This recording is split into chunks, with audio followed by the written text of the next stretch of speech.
Guillaume, Muriel et Zora, je ne sais pas l'effet que vous fait d'écouter cette lecture. Ce que je voudrais vous dire, c'est que cette lecture a été choisie par l'Église exprès pour vous. Pourquoi? Parce que, j'allais dire, c'est une des premières catéchèses du Christ. Il est chez les Samaritains, terre étrangère, ils se détestaient, comme on le dit dans l'Évangile, et cependant, là, il a choisi sa première catéchumène, c'est la Samaritaine. Et c'est extraordinaire, et vous allez voir pourquoi. En fait, Jésus avait une méthode catéchétique encore plus perfectionnée que la nôtre. C'est normal, il est fils de Dieu quand même, il sait de quoi il parle. Nous, on essaye de faire le moins mal possible, mais on essaye. Qu'est-ce qui se passe dans ce texte? Eh bien, il se passe une chose tout à fait étrange, mais magnifique. Il se passe que Jésus intercepte au passage une dame. C'est pas un exemple, hein. Tu as eu 5 maris et le 6e n'est pas ton mari, bon d'accord, pas de commentaire là-dessus, donc elle a de l'expérience quand même, elle a quand même résisté à 5 maris, voilà.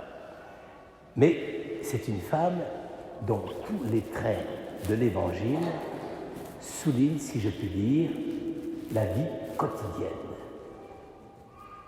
La vie de tous les jours. La vie quotidienne telle qu'on la vit. Et c'est pour ça qu'il s'adresse à vous, mais il s'adresse aussi à toute notre assemblée. Chaque année, nous l'écoutons. J'espère que vous l'écouterez encore avec nous de nombreuses années. C'est parce que, ici, c'est un des évangiles où Jésus profite de la situation d'une dame qui a une vie compliquée, mais qui vit cette vie de façon quotidienne, symbolisée, si je puis dire, par le fait qu'à midi, en plein cagnard, il fait très chaud à ce moment-là, elle vient au puits pour, avec sa cruche, puiser de l'eau pour la vie de sa maison. Ses enfants sont son mari, enfin, c'est le 6e. Donc, elle est là, elle-même, la femme de Samarie, dans la quotidienneté la plus profonde et la plus radicale. C'est-à-dire, c'est le seul moment qu'elle a, et d'ailleurs, il semble qu'elle choisisse ce moment-là pour ne pas avoir à discuter avec les copines. Parce que le puits de Jacob, c'est comme la cafétéria dans les entreprises. Et donc, elle profite de ce moment-là où elle est seule, et elle est quand même un peu surprise de trouver un monsieur au puits. C'est quand même une tâche qui était réservée à cette époque-là aux dames. Bon, les messieurs ne s'épuisaient pas à aller prendre de l'eau dans le puits. On leur servait tout ça dans un gobelet ou dans un verre. Et donc, elle est là et elle mène son affaire, sa vie quotidienne, avec ses horaires, ses contraintes, sa cruche, avec toutes les difficultés auxquelles il faut faire face de jour après jour pour pouvoir survivre. Cette quotidienneté, c'est quoi? C'est un peu le monde dans lequel elle vit, qu'elle s'est fabriquée, pour que, à travers toutes les choses imprévisibles, elle ait quand même un petit univers dans lequel elle se sent rassurée, confortée et pouvoir mener la vie tranquille. Ce monde quotidien, c'est comme une sorte de petit système de défense pour que, à travers la vie qui amène normalement beaucoup d'imprévus, beaucoup de surprises, beaucoup de déceptions et des fois quelques bonheurs, il y ait là, à travers des repères très simples, la vie conjugale telle qu'elle l'entend, la vie de la cuisine et de la famille telle qu'elle est obligée de la mener, la vie sociale qui ne semble pas être une réussite particulièrement belle chez elle, mais elle a trouvé toutes les petites étapes, les petits gestes, les petits symboles qui fait qu'elle a l'impression de pouvoir effectivement gérer sa vie comme elle veut. Donc, normalement, ce monde quotidien, et nous l'éprouvons tous, bon, évidemment, aujourd'hui, dans la quotidienneté, nous avons remplacé les cruches par l'ordinateur ou par la télévision, voilà, tout ce que vous voulez, mais c'est le même réflexe.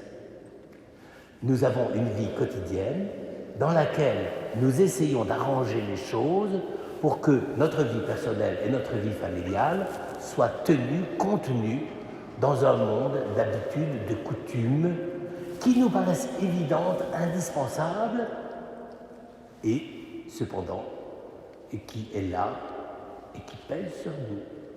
Car on dira ce qu'on voudra, mais métro, boulot, dodo, ce n'est pas nécessairement la meilleure façon de s'épanouir.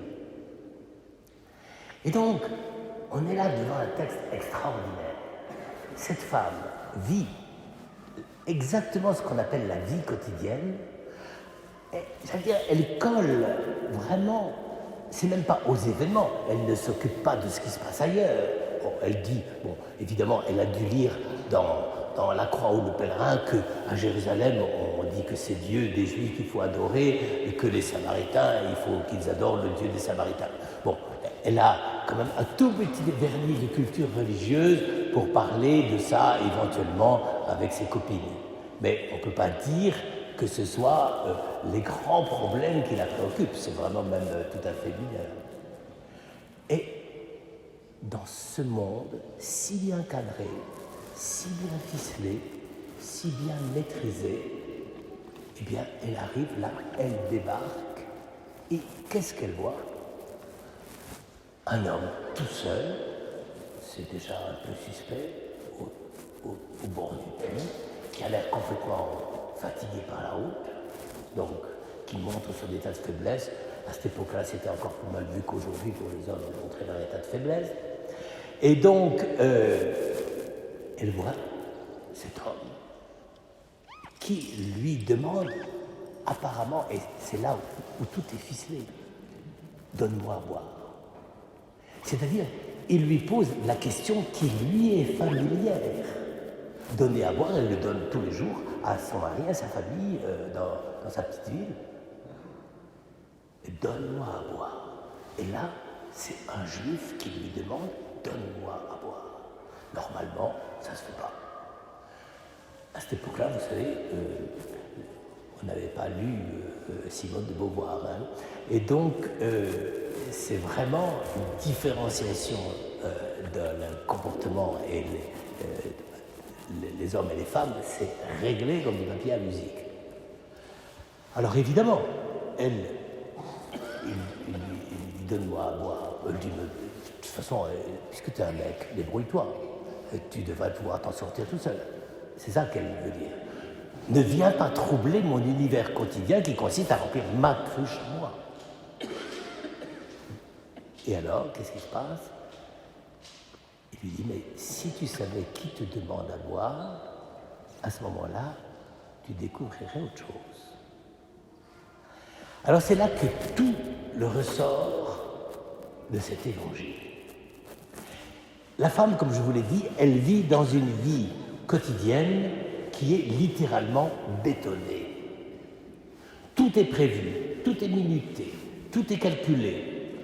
Et c'est un monde dans lequel elle est en sécurité, elle maîtrise tout. Elle sait ce qu'il lui faut, elle sait ce qu'il faut éviter, notamment les relations avec les Juifs, mais elle vit avec ça. Et finalement, c'est ça qui lui donne cette espèce d'assurance en se disant, bah, comme ça, je ne crains rien, il n'y aura pas de problème. Et tout à coup, sur ce même terrain de la quotidienneté, boire un verre d'eau, qu'est-ce qu'il y a de plus simple et de plus quotidien? Quelqu'un apparaît qui, normalement, ne devrait pas le lui demander. Donc, cet homme qui est assis sur le bord du puits ne vient pas lui dire « Écoute, t'occupe pas de la cuisine, t'occupe pas de ta cruche, t'occupe pas de l'eau à puiser, etc. Moi, je vais t'expliquer des choses extraordinaires. » Non, donne-moi à voir.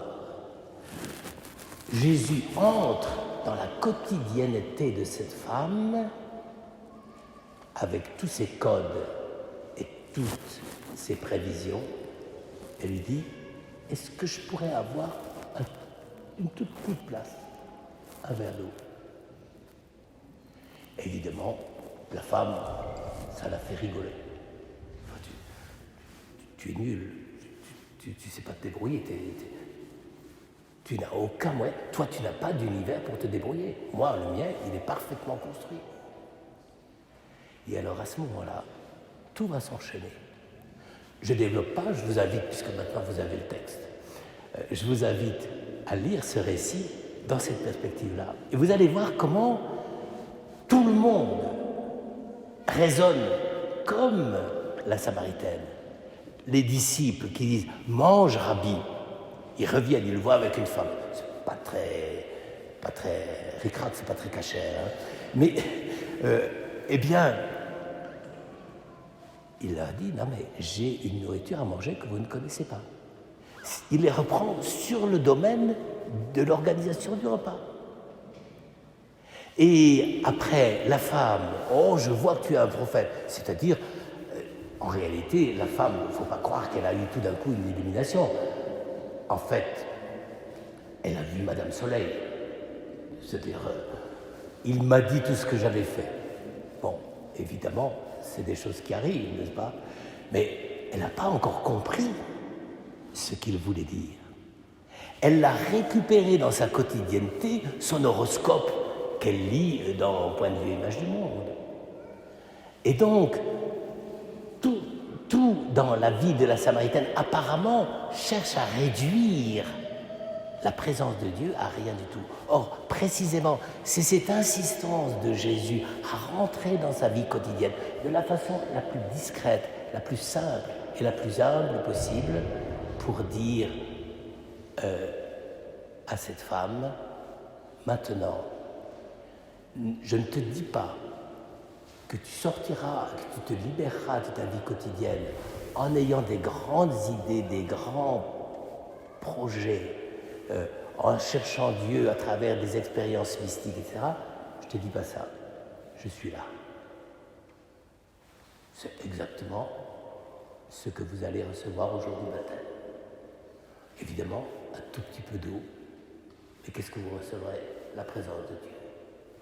Autrement dit, je crois que pour les chrétiens, et ça, c'est quand même drôlement important à pouvoir le cerner, si je puis dire, ce qui est le plus important, c'est que Dieu lui-même accepte de rentrer dans la quotidienneté de votre vie telle que vous la vivez tous les jours, dans votre travail, dans votre profession, dans vos études, dans tes études à toi, Guillaume. Dieu accepte de rentrer là-dedans sans bouleverser tout. Au contraire, c'est tout simple. Mais il est là. Et donc c'est comme s'il disait, toi, la femme de Samarie, tu te contentes de ton petit univers de tous les jours et tu vis là-dedans. Mais moi, je vais te montrer que la présence de Dieu n'est pas au-delà dans des grandes idées, des grands traités, des grandes théories. La présence de Dieu, c'est je suis en face de toi. C'est le baptême. Alors c'est tout ce qu'on vous souhaite. Votre vie ne va pas changer. Bon, peut-être que ça pourra s'améliorer d'un côté ou de l'autre, on n'en sait rien. Tout peut arriver. Mais l'essentiel, c'est pas ça. C'est que dans ce monde tout quotidien, tout simple, tout apparemment si fragile, parce qu'on se donne des assurances dans la vie quotidienne, mais on n'est pas si sûr de soi, eh bien là-dedans, c'est là que Dieu va apparaître. Alors, soyez de bons Samaritains et de bonnes Samaritaines.